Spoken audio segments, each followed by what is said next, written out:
Upfront and Outspoken with Bob Williams. If you love the Constitution, man is not free unless government is limited. If you love freedom, as government expands, liberty contracts. If you believe in personal responsibility, if you believe America is still the greatest nation on earth, then get ready for an experience you'll never forget. This is Upfront and Outspoken. Here's your host, Bob Williams. Some folks are born made to wave the flag. Ooh, they're red, white, and blue.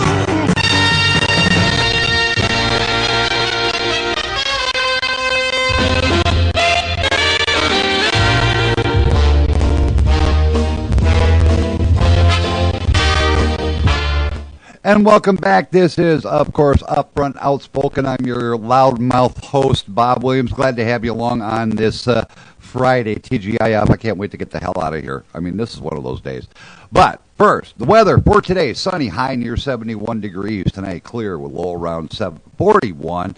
Saturday, sunny, high near 69. And Sunday, wow, sunny, high near 80 degrees. A couple other notes of interest. Number one, tomorrow, mark your calendar, you better be there, because we are going to be at the Wrong Turn Haunted House in Panama, Oklahoma, starting at 8 p.m. We're going to be recording our annual Halloween special. Tickets are only $5 per person, and if you want more information about the location and such, about where in Panama this is, give Harry a call, 918-721-5497. Again, contact Harry, 918-721-5497. I also want to give a very, very, very special shout out to our friends over at Nana's Resale Store. Yeah, they helped us out. We had a young lady in distress. When I mean distress, just this young lady was abused. She got out of an abusive relationship very hastily, and in the process, the only thing she had was the clothes on her back and her car. And Nana's was one of the people that did above and beyond. What can I tell you? So I want you to go check them out. Nana's Resale at 604 Kentucky Street, Panama. She's open from 7 a.m. to 2:45 p.m. Monday through Friday. You can call her at 918-721-4064. Now, wow, all that garbage out of one. I shouldn't say garbage. All that stuff is out of my way. On the phone with me, oh boy, my weekly Friday guest. We always have a blast. I'm talking about none other than Jonathan Wolfman. He's also the host of Passionate Justice right here on the Starcom Radio Network. You hear it every Saturday at 2 p.m. Central, 3 p.m. Eastern. Welcome back to the show, Jonathan. Well, good morning, Bob. Good morning to all of you out there. Great day here in the East, too. I just heard that really good weather report, and, boy, you know, the temperatures are beginning to go down here, too, I'm right near your nation's capital, and it is a beautiful sunny day. I would say we're going to get up into the high 70s today. Wow. Looks like you're going to be in for good weather. But I didn't bring you on to talk about the weather. Jonathan knows me too well because he knows I'm going to get right into the heart of the issue. We all know, we've all heard the reports, we've all seen the reports, you know, it's got everybody sitting on the edge of their seat regarding the ongoing issue regarding the Ebola that is now here in the United States. Now, I first want to get your impression about the fact that, you know, you and I talked about this quite a while back, and we said that there was a possibility this was going to come to the United States. Now that it's here, I want to get your first overview site of what you think is going to be the next phase of this. Well, I think that we are just... I think it's almost like we're holding a rope line against panic.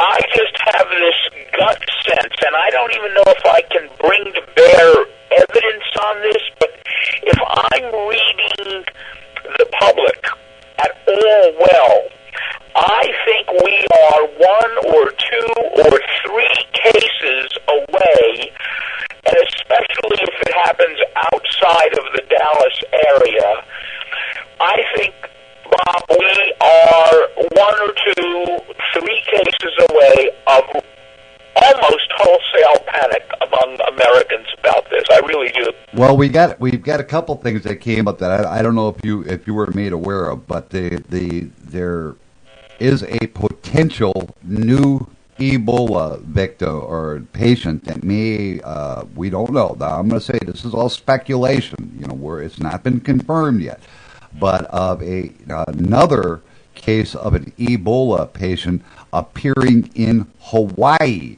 So, and on top of that, we were initially told by the CDC, we have this thing contained in Dallas, and then all of a sudden, we're finding out that school children in Dallas have now been exposed to it. Over 100 people are now under observation.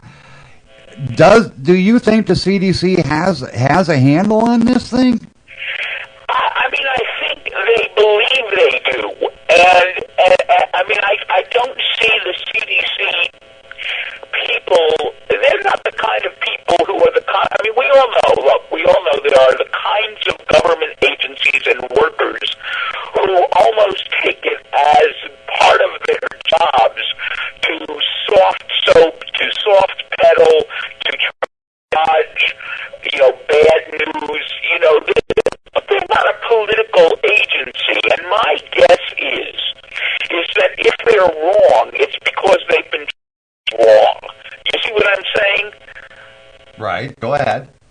Yeah, and so I think that they were sincere. I think that the people at the CDC tend to be. I lived in Atlanta for a while, and you had the sense when we lived down there. Now, it was 10, 12, 13, 14 years ago, but you had the sense when you were living down in Atlanta, where the CDCs are, that those people and the people at the Emory Medical School, and they all work, Emory University Medical School, they all work hand in hand. These were straight up kinds of folks. These are not people who get into their line of work because they enjoy being paid for their deviousness, if you understand what I'm saying. Right. People who certainly go into spy work, for example. I do think that there's part of their personalities that kind of like putting things over on people. I think that if the CDC is in fact giving us some level of misinformation, and I am saying that that's possible, I think it's because they're dealing with something that they may not even realize they don't fully have a handle on. But what you're bringing up, you see, gives us at least some reason to think that maybe they don't have a complete handle on this.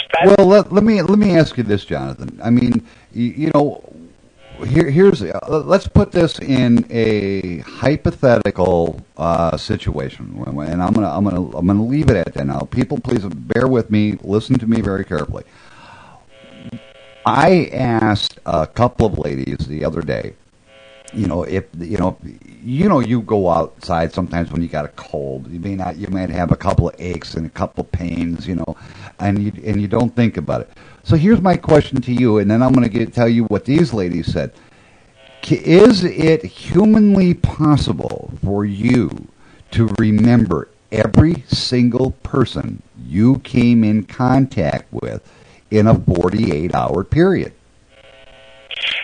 Yeah, I would say for the average adult, it's almost, who goes to work every day, who goes to lunch after 3 hours at work, 4 hours at work, you go to lunch, you meet a bunch of people.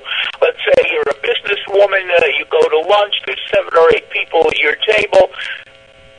There's no way that you are going to be able to blanket that, if you see what I'm saying. Now, right. If you're a little kid, you go to elementary school, and I bring that up because you mentioned that Dallas is considering certain maybe closures with schools and things like that. A little kid says, "Oh, I just was in the play yard." Well, potentially a school district can provide the government or hospitals with lists of who potentially that kid meant when they say, obviously a 9-year-old isn't going to remember the names of every kid they saw in the play yard, but at least it's more possible that you're going to get a comprehensive sense of it. But you and I, going to lunch, we you go to Denny's for lunch, you go to maybe even a more upscale restaurant, you're not going to have any real sense. Exactly, and here's my thing too. Okay, if you look at, I hate to say this, if you look at the world map of today, it's not the same map that it was 100 years ago. I mean, we've got mass transit, we've got, flights all over the place. So here we have this patient who is now in isolation, but they're saying that, guess what, there's 100 people now, if not more, currently going to be under observation. Now, add to that, now what they're forgetting to tell us is these 100 people also came in contact with people. So even if these 100 people, and this is going to be very, very, very tiny, what I'm going to say, but to give you a rough idea, let's say this 100 people, each one only met 3 people that day. So now you've got 100, and then you got an additional 300, then you got an additional 900, then you got an additional 2,700 number. You see the cascade we're facing here? Yeah, what you're saying is that the notion of limitation is fiction. Isn't that really what you're saying? Exactly. That's exactly what I'm saying. Yeah, the notion of limitation, I guess the formal word for it is it's a chimera. It's a total fantasy. Now, when they say we can limit it, what they're really saying, and I think you're pointing this out in a very smart way, and the way you handled it as the numbers multiplied, the way you said that was just great. Because what Bob is really saying, folks, is that the whole notion of limitation is itself limited. Yeah. Think about that, guys. The whole notion of limitation, it's not that they're being insincere. I don't think the governments and the hospitals are being insincere. I think they are just not explaining, in order to control potential panic, what Bob just told you. And what Bob just told you, by definition, has to be right. They cannot limit this. Exactly, and that's what's got. I've listened to a lot of the news feeds and all that. And the public has a genuine reason to be concerned. I'm not saying to throw, and I want to make this very, very, very, very, very clear here, folks.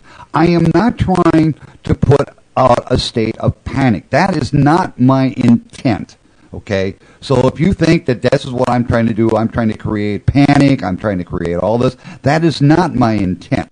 My intent is to tell you what the reality is, even though we're being told as a matter of reference that the CDC has this contained and they're trying to keep somewhat of a lid on causing a widespread panic, and I can understand all that. And I am not trying, and I emphasize, I am not trying to create a panic, but I am showing you the what many refer to as the domino effect. And this is something that the CDC hasn't brought out, what the Texas Department of Health did not bring out. They're trying to say to you, okay, we have it contained to this individual, this individual's family, to this particular school, but yet the reality is that what used to be one person went to suddenly 18 people, now is suddenly over 100 people. So this is what I'm trying to say. I'm telling everybody, be a little extra careful, a little extra cautious when you go out. Don't shake that guy's hand if he looks like he's got, if he sneezes. Don't shake his hand. If he looks like he's sweaty, don't shake his hand. Don't hug him. That's the only way we can really cap this thing.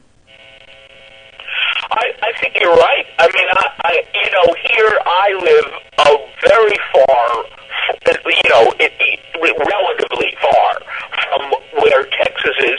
You guys in Oklahoma, you're a state west, correct? Right. We're just one state north of Texas.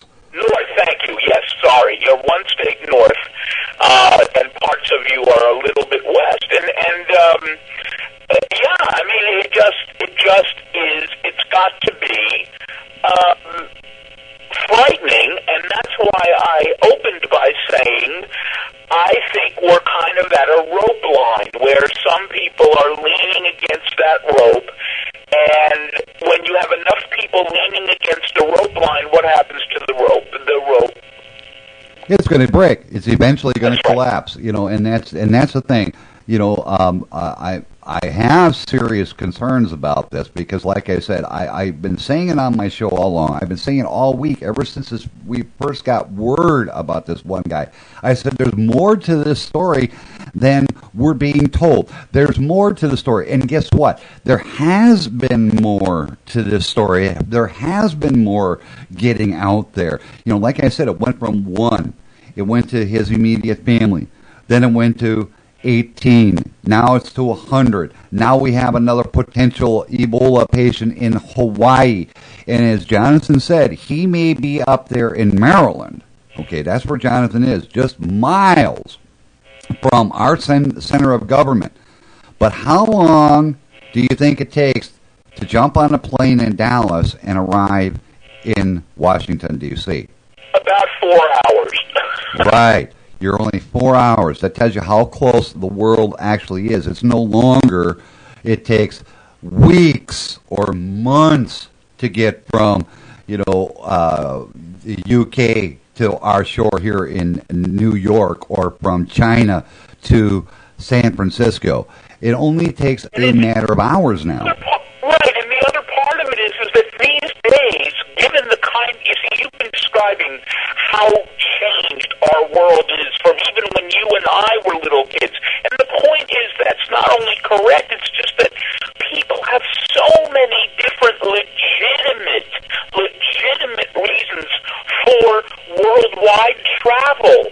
The notion of containment is very different from what the notion of containment would have been, again, even when you and I were 7 or 8 or 9 years old in the late 1950s. I agree. I agree with that 100%. And like I said, once again, and this is my disclaimer to everybody out there, I am not trying to create any sort of panic. Please, if you take it that way, that's on you. I am not trying to create any kind of panic. I am just trying to show you, what has transpired since we first heard about this one patient admitted to, I believe it was First Presbyterian Hospital in Dallas, Texas, to suddenly it became his immediate family. Then it became some school kids. Then it became 18. Now it's 100. Now we have a potential Ebola patient that is in Hawaii. So, like I said, the world of yesterday, the world that Jonathan and I grew up with, is forever gone. The viruses that could affect not only the Ebola case, but there might be some unforeseen virus, maybe in the Amazon, that somebody could bring up, and it could have a cascading effect. This is the reality of our world today, folks. And as much as think about what Bob is saying, guys. Think about all the people from all over the world who just in the summer came back from Brazil for the World Cup soccer matches. Now, no one is saying that Ebola has anything to do with Brazil or the World Cup. It Correct. apparently does not. It has nothing to do with it. But just think for a moment, had there been some issue to be concerned about, you have people worldwide descending on, whether it's an Olympic event, a World Cup soccer event, whether it was in Winter Olympic event, and then they travel. It's over. The event is over. And then where do they travel? And the other part of it is that, remember, what these doctors are telling us is what's called a latency period. You can have a guy who has been infected get on a plane, and they let him on the plane, and they let him on the plane legitimately because he's not showing the symptoms. There's an incubation period. So it's not necessarily that somebody's a devil in the situation. It's the nature of the disease that makes it so difficult. Exactly. And Jonathan, once again, our time is up. It's always a pleasure getting you on because you are very insightful. I want to encourage everyone out there. Listen to Jonathan's show every Saturday right here on the Starcom Radio Network, 2 p.m., Passionate Justice. Now, Jonathan, I want you once again, go ahead, promote your book and where they can get it. Oh, sure. Passionate Justice, a progressive memoir and essays. It's been the basis for the radio program. You can get it at Amazon. Just put in Passionate Justice or my last name, Wolfman, just like the monster from the movies, Wolfman. And I think you'll enjoy it. And thanks so much. And I want everybody out there to have a really terrific weekend, despite we've talked about some tough things. Yeah, I hope everybody goes out and enjoys the weather. I really do. And with that, it is time for me to get on out of here. I hope you all stick around because guess what? The one, the only, the Mr. Ed Till will be with you here right after NPR News. So until Monday, 6 a.m., this is Bob Williams. Take care of yourselves.